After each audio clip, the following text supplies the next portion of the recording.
This is how you finish off that stuff you didn't take with the clipper. You come underneath with your scissor like this, and that makes for a much more finished foot. Yeah, it fills all the holes. And then you might have to come back 2 or 3 times because things pop up. One thing about feet, you can do them every time you go in the ring.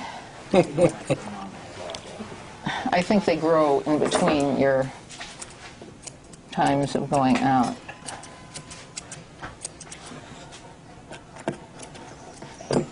There's always something that pops up on feet that needs trimming.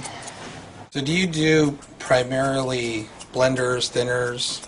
Yeah, the whole dog is done. I mean, I'm done with the straight scissors now. Mm-hmm. The way I kind of round it, I guess, is if I would do it, is I come, just kind of walk it forward like that. The angle we put back here, we also put on up here. Same angle. You do not trim up to the button. That's a sporting dog. This is a working dog. Whole different ball game. So you just come out of here and you want to make a nice little curve. If you leave this on the ground, you want to come right from where the foot leaves and start taking this up. If you don't, you look like you have flat feet on the dog.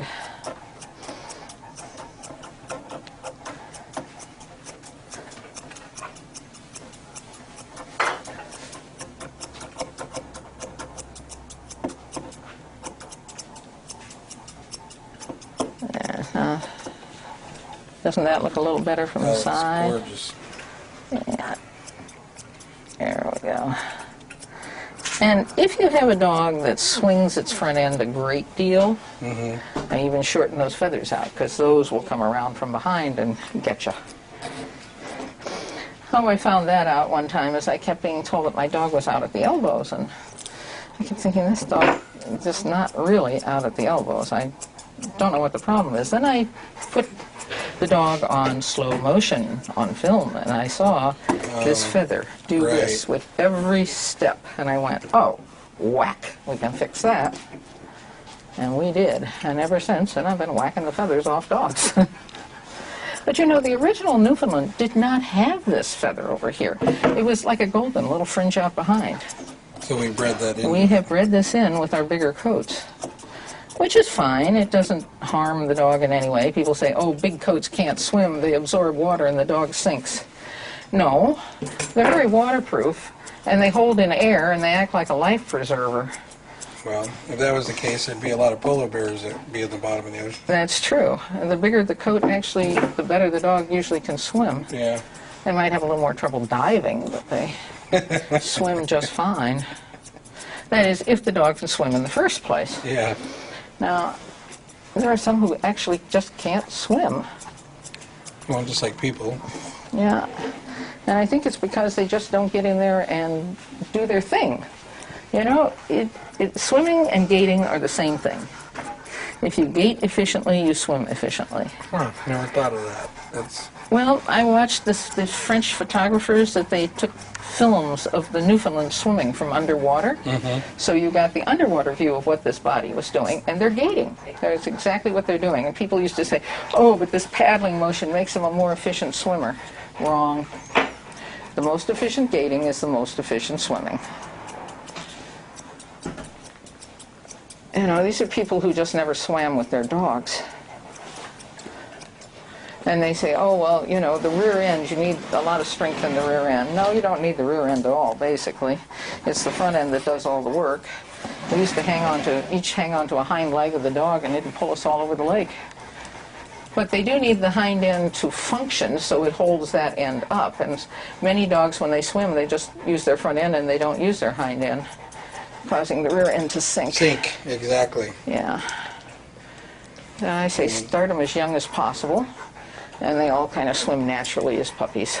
Yeah, I've seen some dogs that when they're swimming, it's a slower, longer stroke. That's probably a better gating dog. And then you have the ones that primarily use their front with the butt sinking with this fast paddle. So that makes sense. Yeah. You must always groom for the dog you're working on. There's no such thing as one generic groom. Everything is adjusted. I mean, I never groom the same way twice. Everything's always adjusted to the dog. The dogs all look alike when I'm done, but no two. That's the difference between pet grooming and show grooming. On a pet groomer, every dog is groomed the same, and they all look different when they're done. But you do the back a half an inch and the legs an inch, and you know, my legs may be various lengths depending on what makes it look like it has a good straight leg. And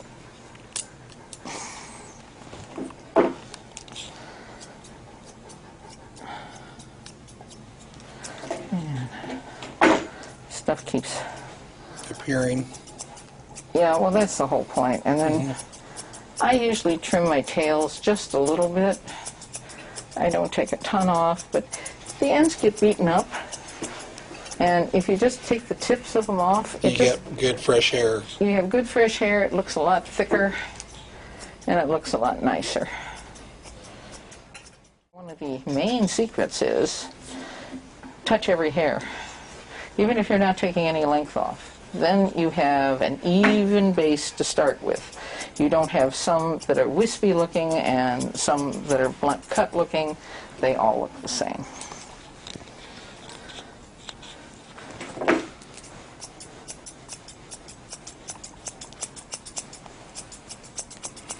You know, one thing that's amazing is this dog is just appearing and looking gorgeous, and there's hardly any hair anywhere on the floor. No, there shouldn't be a lot of hair. Yeah. That's the whole point. Yep, the right hairs. If you have to take a lot of hair off the dog, either you have the hairiest dog I've ever seen in my life, and I've seen a few of those, and it hasn't been done in a long time, or you're cutting the wrong things. Yeah. The object with a Newfoundland is not to make them look like a poodle, but to make them look very natural. Actually, I think that with any dog, I mean, a good groom is balanced, and it looks like it naturally grow that way. That's exactly right. That's the secret. Know when to stop. Yeah. And that, I think, is the smart thing. I usually tell a lot of my students, give yourself, 5 to 10 minutes at a time when they're working on terriers, and give you 5 to 10 minutes and do short sessions, and then that way you can walk away, see the dog walk around, and concentrate on what you need to take off next time. Oh, yes, we use that method in Newfie grooming, too. Good. Yeah, you groom them for a little bit, and you put them down on the floor, let them romp and stomp a bit, and then put them back up and see what you're doing. These people that are doing like hour sessions. Then step back and look at your work. Yeah. I've gotten to the point where I can look at this part and know that it's what it should look like as a part and blend it into the rest of them. But you really should stand back and make sure you're doing an even looking thing on the whole dog and that your parts are fitting together. It takes years of practice before you can kind of, and I don't always get it right. I have to stop and look sometimes too. That's looking pretty good. You want a nice tight elbow. You want that in nice and tight. You never want your elbow sticking out from the side of the dog. That table's so smooth. Yeah, I like it. Okay, let's see what we got going on here.